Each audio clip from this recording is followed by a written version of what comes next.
Би багасаа л чөлөөтэй байхыг хүсдэг хүүхэд байсан. Тийм болохоор би ээж автайгаа сөргөлддөг.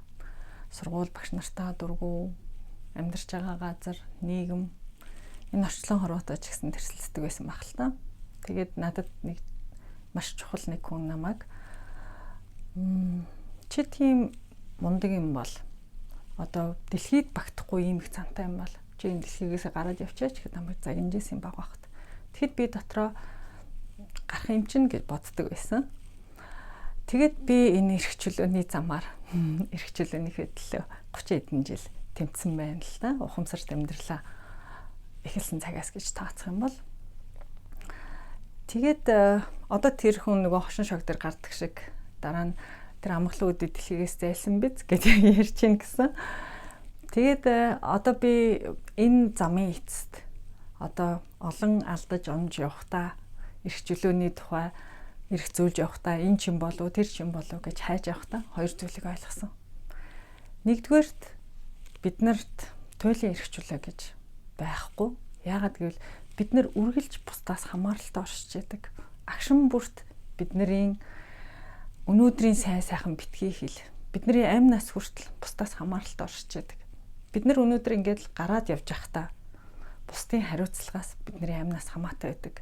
Бид нар зам хөндлөн гарахдаа, замын хөдөлгөөнд оролцож байхад бидний амь нас амьдрал бусад жолооч нарын гарт байдаг. Онгоцоор нисэж байхад бид нар яг нэг амь даатгал гээл амь насаа даатгуулдаг боловч тэр бидний амь насны баталгаа биш шүү дээ. Бидний амь нас нисгч нарын гарт тэр онгоцны буудлын дээр ажиллаж байгаа диспетчер, бүртгэгч нарын гарт, хянагч нарын гарт байдаг.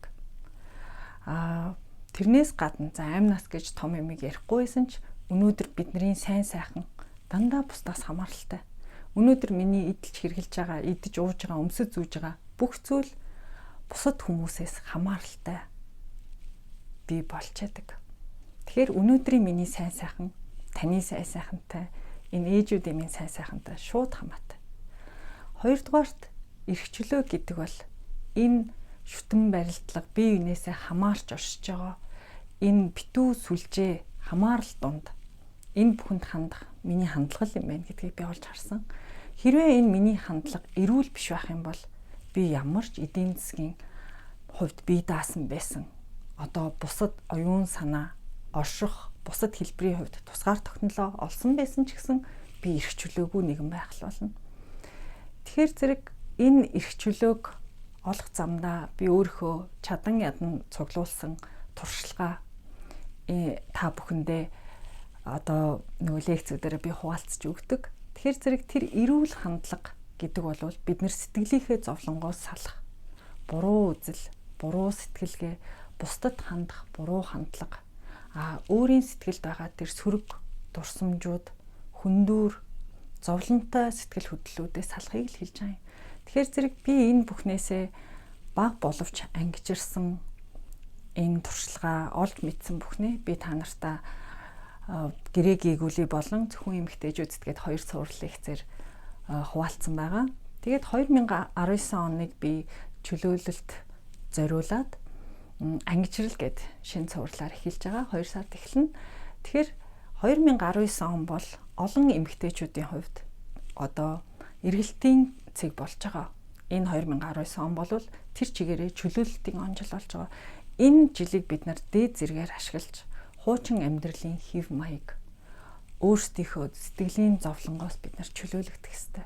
Ингээд би та бүхэндээ эрх чөлөө хүсэж байна. Тэгээд эрх чөлөөний бэлэг тэмдэг болсон энэ алтан зул цэцэгт би дуртай. Өчигдөр тэгээ бичлэг хийж байгаад би ингээд цэцэг гаргаад ирсэн чи манай охин та одоо яг ил бичин шиг харагдаад байна гэдгийгсэн. Гэхдээ хамаагүй. Тэгээд би өнөөдөр яг нөгөө олон цэцэг гаргаж ирэхээсээ жоохон санаа зовоод нэгийг ингэж гаргаж ирж байна. Тэгээд яг энэ алтан зул цэцэг шиг өнгөлөг, бие даасан, өөдрөг, голтой энэ эрх чөлөөг би та бүхэндээ хүсэж байна. Тэгэхээр энэ эрх чөлөө бол зөвхөн бидний гарт байгаа, бидний дотор байгаа. Зөвхөн бидний эрүүл харц гэдгийг ойлгох юм бол бид нар 2019 онд одоо сэтгэлийн нүдэ нээх болно. Та бүхэндээ би тэр аз жаргалтай мөчийг хүсэж байна.